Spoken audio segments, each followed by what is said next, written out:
Concerns about long-term investment and grid resilience were some of the issues which took center stage at Tuesday's sitting of the Public Administration and Appropriations Committee.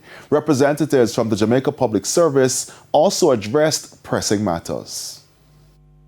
As at Tuesday, 94% of JPS customers have been reconnected, with the remaining 6% located mainly in remote and hard-to-reach communities. That revelation sparked questions about an age-old proposal for the country's electricity grid to be placed underground to minimize damage and reduce outages in extreme weather events. In Jamaica, to say we're going to underground the entire electrical infrastructure, I would say is cost prohibitive. What I do recommend, and that we're looking to do more of, is what we call selective undergrounding, whereby you can identify some critical facilities, some key areas, whereby you say, what does it look like to underground that? For example, what does it look like to underground a supply to some of our critical hospitals?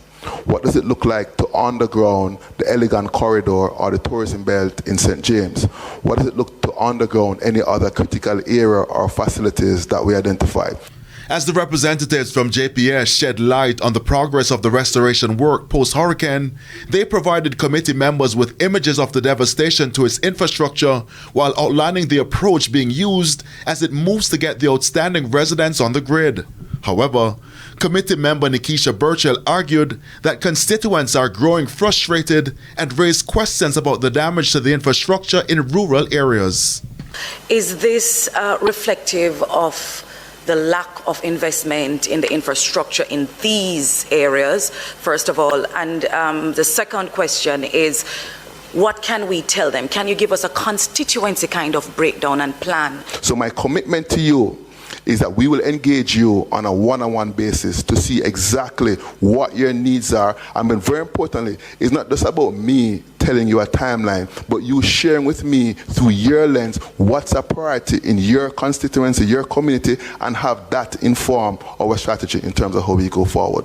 In the meantime, there have been reports of individuals charging customers to restore electricity.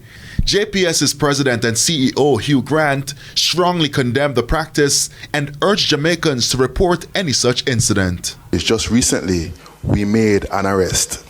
This is something that we have zero tolerance for.